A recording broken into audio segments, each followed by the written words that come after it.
Students, आज हम आपको एडजेक्टिव का प्रयोग सिखाएंगे। What is adjective? एडजेक्टिव को हिंदी में क्या कहते हैं? विशेषण। तो विशेषण की परिभाषा क्या है? An adjective is a word which qualifies a noun और प्रोनाउन। विशेषण उस शब्द को कहते हैं जो संज्ञा और सर्वनाम की विशेषता रखता है। Age, red, old, rich, etcetera. अब देखिए एडजेक्टिव का कहाँ और कैसे प्रयोग करना चाहिए। एडजेक्टिव में डिग्री होती है आपकी पॉजिटिव, कंपैरेटिव और सुपरलेटिव। तो सुपरलेटिव डिग्री से पहले द का प्रयोग करते हैं। सुपरलेटिव डिग्री कौन सी होती है बच्चों? रिचेस्ट, बिगेस्ट, मोस्ट इंटेलिजेंट, ऐसे सब। जैसे you are the richest boy, अगर आप गाने लगाएंगे तो वो गलत माना जाएगा। डबल सुपरलेटिव का प्रयोग नहीं। डबल सुपरलेटिव क्या होता है बच्चों? जैसे EST लग रहा है रिचेस्ट, अब रिचेस्ट से पहले मोस्ट लगा देंगे तो वो डबल हो जाएगा। जैसे you are the most wisest boy, तो मोस्ट नहीं लगेगा, क्या होगा? You are the wisest boy.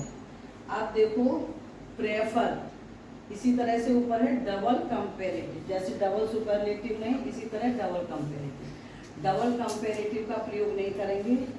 जैसे हरी इज मोर वाइजर देन कवि, तो मोर नहीं लगेगा, क्योंकि जब वाइजर लग गया है तो मोर नहीं लगेगा। मोर तब आता है जिसमें ER नहीं लगता। बात करें पीछे, जैसे कि आपका ब्यूटीफुल, हैंडसम, तो मोर ब्यूटीफुल, मोर हैंडसम, लेकिन जिसमें ER लगता है उससे पहले मोर नहीं आता। अब देखो अगला, प्रेफर माने होता है पसंद, अधिक पसंद करना। एक होता है लाइक और एक होता है प्रेफर। तो प्रेफर और प्रेफरेबल के साथ तुलना करने पर टू का प्रयोग करते हैं। जैसे I prefer, PREFER, prefer, I prefer mango than, than गलत है, I prefer mango to apple. इसका अर्थ क्या है कि मुझे, आई प्रेफर मैंगो, मुझे आम अधिक पसंद है सेब की अपेक्षा। या mango, apple is preferable than to mango, तो देन नहीं लगेगा, बात नहीं, क्या होगा? Apple is preferable to mango. अब देखो जूनियर, सीनियर, सुपीरियर, इंफीरियर, इनके साथ में टू का प्रयोग करते हैं, देन का नहीं। My brother is junior to me, than हटा देंगे। अब देखो ट्रांसलेशन में हाउ टू और first form, no, how to और फर्स्ट फॉर्म कब लगाते हैं? यदि वाक्य के अंत में ना आता है, नी आती है, नहीं आती, तो सब्जेक्ट के बाद नो, हाउ टू, फिर फर्स्ट फॉर्म। पीछे बात नहीं। अब देखो तुम्हें तैरना आता है, तो क्या होगा? You know how to swim. उन्हें गाना नहीं आता है, तो they do not know how to sing. क्या आपको पहाड़ों पर चढ़ना नहीं आता है? तो डू लगेगा पहले। Do you not know how to climb on the mountain. Rachna को कब दौड़ना आता है? When does Rachna know how to run. अब इसी आधार पर ये वाक्य करने हैं आपको। देखो डायरेक्ट इनडायरेक्ट समझो यहाँ पर। He said to me I like your nature, तो सेड टू को किस बदलेंगे? टोल्ड में।